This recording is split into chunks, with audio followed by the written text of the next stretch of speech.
Really thrilled with the start. Really start to the game.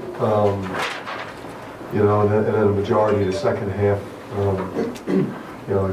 thought the second half defense was really good. We were able to kind of get in the locker room and kind of make some adjustments because AG and Crawford were wearing us out in the first half, and so I was thrilled at obviously the way the starters started the game. And then the way the starters started the second half, and then just the defensive effort, and I really appreciated just the better crowd that we had in the St. Joe's game. Just that many students in here, just gave a lot more energy, and just get more season ticket holders in here. I just think it. I think it reflected in the energy level. It just was a better environment, better atmosphere. So appreciate everybody braving the cold and the snow that's already been underground, but it wasn't snowing. I guess I'm giving you fans and students too much credit. The elements were really not that bad. So you had talked about wanting Josh to attack the rim more. How did you think he responded tonight? Yeah, he was. Listen, Josh.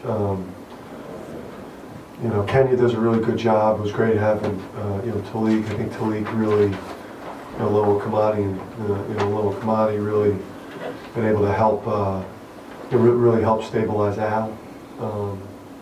After struggle a little bit early, but having Kenya back, having a guy that he's used to working with, it's definitely good for his level of comfortability.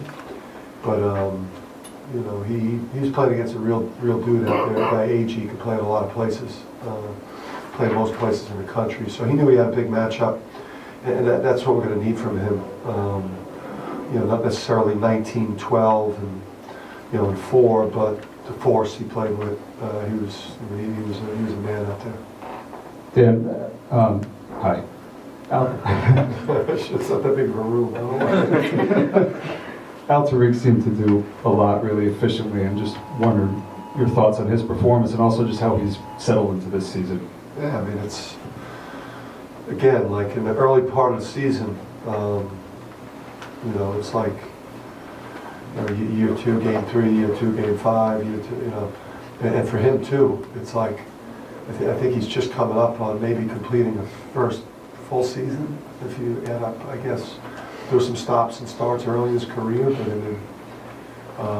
but he's a relatively inexperienced college player, and we just didn't. I didn't do a very good job coaching him at that position early in the season. I think I think he's made adjustments, but I think that just as a staff, I think we're not letting him down the way we were early on when we really didn't have him.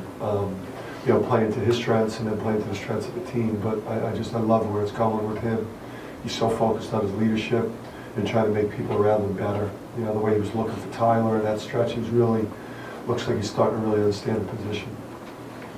You've obviously had some, your bench and your younger players that played well in the last couple of weeks, but did the starters kind of feel, like a good sense of pressure? And obviously they scored a lot and played a lot better tonight. The older guys? The older guys, yeah. Yeah, no, I don't, I think that's why, every college coach or a lot of, or you hear a lot of Jay Wright and, Tom Izzo, whatever, they talk about, to be really great, to have great teams and to have great seasons, you got to get old and stay old, like older players, without our older players today, we would, exclude a Cook from that, because a Cook, the way he rebounded, and just his awareness defensively, he's like kind of in a different category. He's just because he was here at mid-year, like he's just, he doesn't make a lot of mistakes defensively. He doesn't look lost out there. But today was an example. If we didn't have quality older players, we would have lost today. If we had to rely too heavily on the freshmen. Particularly like the freshman guards, James, Jalen, to save us. Brendan didn't have a good offensive game, but he guarded. But, today, without Christian, without Al, without the seniors and Tyler start the second half, we would have lost. Again, kind of on that, the way this team has responded this year to the other team's runs as compared to last year, You just addressed that, it seems like they're not letting those runs get them too far down. Yeah, we're just, we've had more time as a program to work hard together, to develop relationships, to build trust, to build our character as a team, our culture. This group is able to not just get through hard practices, but embrace them, and we've just developed a lot more team toughness, and that's, as time goes by in your program, as you recruit players in, and as players that are already in the program start to believe in your vision, then they're just a lot more together, and you can withstand bad stretches and respond. We trust each other more because we're becoming a real program right now. We have a ways to go, but we're becoming a good organization. You mentioned him earlier, but just nice to have Kenya back on the bench tonight, and I guess back in practices too. He's good to go now. Yeah, he came in with his doctor's note today. I don't know what was going on. I tried to authenticate it. It looked like his wife wrote it. But yeah, I mean, it's good. Kenya it was great having him sleep on the court. Just his energy, and again, his impact with the guards, I think, was really, really positive. But Kenya is a real professional coach. He's excellent with the bigs, and just has got a great way about him. Real calm, real poised, and real smart professional coach, and balances off some of my insane emotional outbursts. Tyler, tonight he was pretty quiet in the first half. Did you say anything at halftime or adjust anything to kind of get him going in the second? Yeah, I mean, we got after him a little bit at the half. Nothing crazy, but he started well. There were a couple plays on the court where we froze, like loose stuff, like 50-50 balls, where like there's one in the first half where he didn't engage and go get it.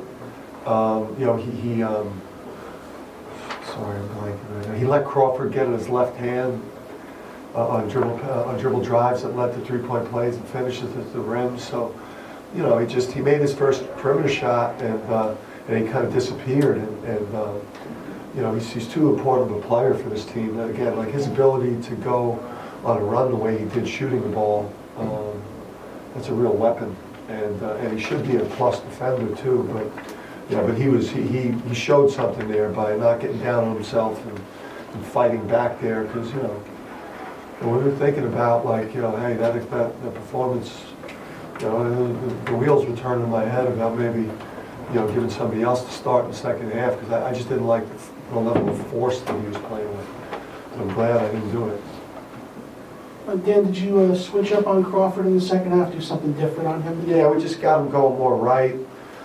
We showed help earlier.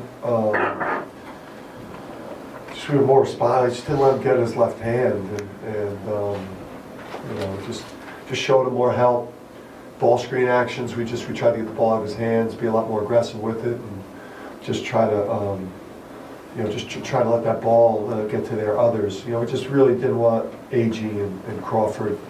We didn't feel like any of the other guys would be able to do enough for them to be able to stay in the game. We had to do a better job on those two. Good job. Sorry. You had a moment, it was like towards the end of the first half, where you put your arms up like this after the Carlton dunk, or Carlton layup. What was that about? What were you going through your head at that moment? I wanted Josh to go like psycho beast mode there. I wanted emotion. I wanted him staring into the student section. I wanted him to bring the crowd to its feet. I wanted him to show that he was an all man and he was a beast. He didn't do it, I did. I just wanted him, Josh is really good, and Josh has been a little bit of a funk, and I think, it's a lot of times when a player that's really good is struggling, it has a lot to do with the mental, and I just want him to believe in himself. I wanted him to see me doing that in his direction. I wanted him to see that I believe in him, and that I think he's a beast.